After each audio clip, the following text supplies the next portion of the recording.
Olá pessoal, vamos apresentar a resolução de um exercício de um tema proposto pelo professor Elison Braga, da disciplina de Estruturas de Madeira e Aço, do curso de Engenharia Civil. O tema proposto foi a respeito de compressão e dessa forma escolhemos um exercício sobre carga crítica de compressão e flambagem. Nosso grupo é composto pelo Lucas Caliel, Marcelo Rezende, que sou eu, Vinícius Rian e Wagner Pérez. Todos nós, alunos do curso de Engenharia Civil do Instituto Federal de Ciência e Tecnologia de Rondônia, campus Porto Velho Calão. Dando início ao exercício, nós escolhemos este exercício que diz basicamente o seguinte: um elemento estrutural W200 por 46,1 de aço mostrado na figura ao lado deve ser usado como uma coluna acoplada por pinos. Dessa forma, o exercício pede para determinar a maior carga axial que essa coluna pode suportar antes de começar a sofrer a flambagem ou antes que o aço escoe. Certo? Quais são as formas que iremos utilizar para resolver este problema? Basicamente, vamos precisar de duas, que são as principais, que é o NCR, ou seja, carga crítica, e a minha fórmula da tensão crítica. E como iremos proceder na resolução dessa questão? Primeiramente, eu preciso encontrar qual que é a minha carga crítica de flambagem. E com essa carga crítica, eu vou conseguir determinar minha tensão crítica. Nesse momento que eu determino a tensão crítica, caso essa tensão seja maior do que a tensão de escoamento do aço, eu vou ter que adotar a tensão de escoamento do aço como a tensão crítica e calcular a carga correspondente a essa tensão de escoamento. Caso a carga crítica encontrada, o NCR, gere uma tensão crítica inferior à tensão de escoamento do aço, então essa tensão que eu encontrar, justamente com sua carga relacionada, que vai ser a minha carga crítica. Certo? As informações temos aqui a tensão de escoamento do aço de 250 MPa, o módulo de elasticidade de 200 GPa, o comprimento da minha coluna são 4 metros, transformando em milímetros fica 4.000 milímetros, e também a informação de área, momento de inércia em relação ao eixo X e momento de inércia em relação ao eixo Y. Todas as informações iremos trabalhar em milímetros, iremos substituir nessa forma todos os valores convertidos para milímetros para facilitar os cálculos.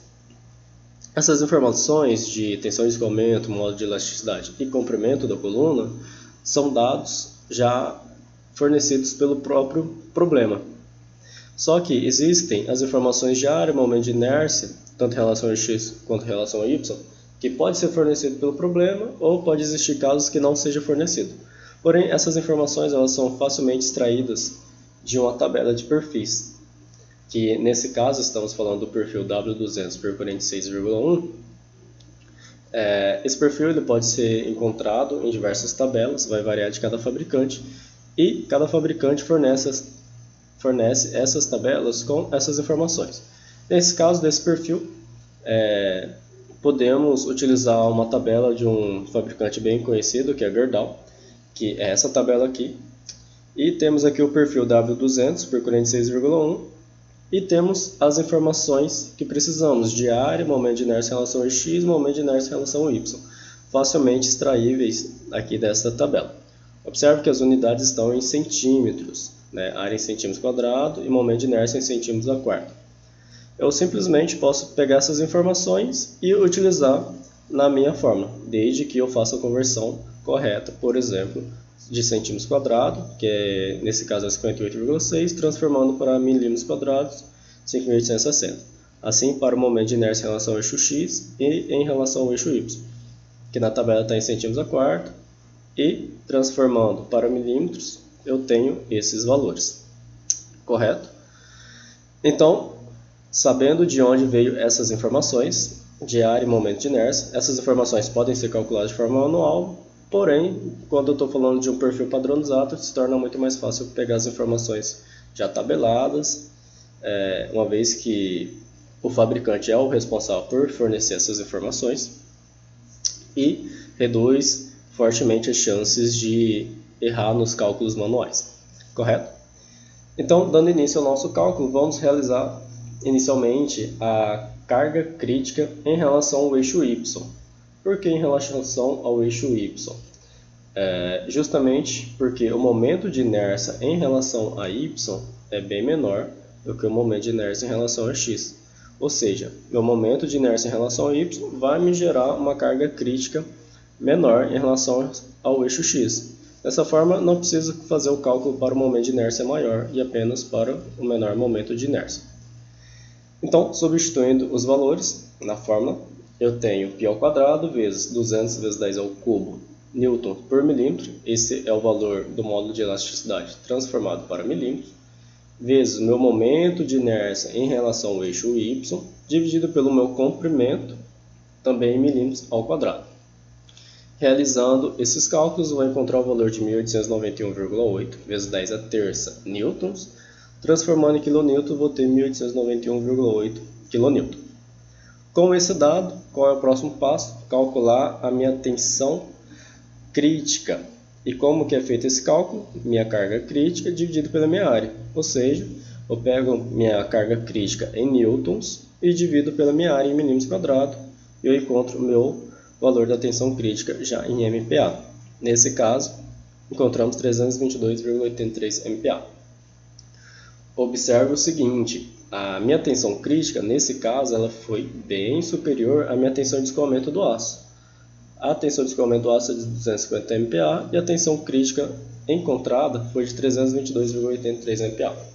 Ou seja, aconteceu aquele caso em que a tensão crítica é maior que a tensão de escoamento. O que isso significa? Que a minha tensão de escoamento passa a ser minha tensão crítica e dessa forma eu preciso encontrar a minha carga correspondente a essa tensão de escoamento, que é justamente o próximo passo. Ou seja, o que é a minha tensão de escoamento? É justamente a minha carga dividido pela minha área. Mas qual é a carga? Eu não tenho. Então, realizando esse cálculo, eu tenho a minha carga dividido pela minha área, tem que ser menor ou igual à minha tensão de escoamento, que nesse caso são de 250 MPa. Realizando esse cálculo, eu encontro o meu valor da minha carga correspondente a essa tensão de escoamento, que são de 1.465 kN, ok? E essa minha carga relacionada a essa minha tensão de escoamento passa a ser minha carga crítica, justamente porque minha tensão de escoamento passou a ser minha tensão crítica e a carga correspondente a essa tensão de escoamento se torna minha carga crítica. E dessa forma encontramos o que o problema pede.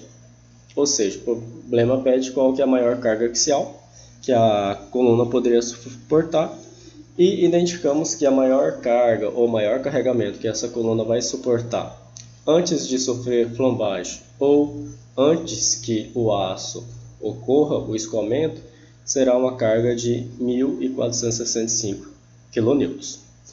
Certo? Bem, esse foi a nossa resolução de exercício e agradeço a todos pela atenção e até uma próxima oportunidade.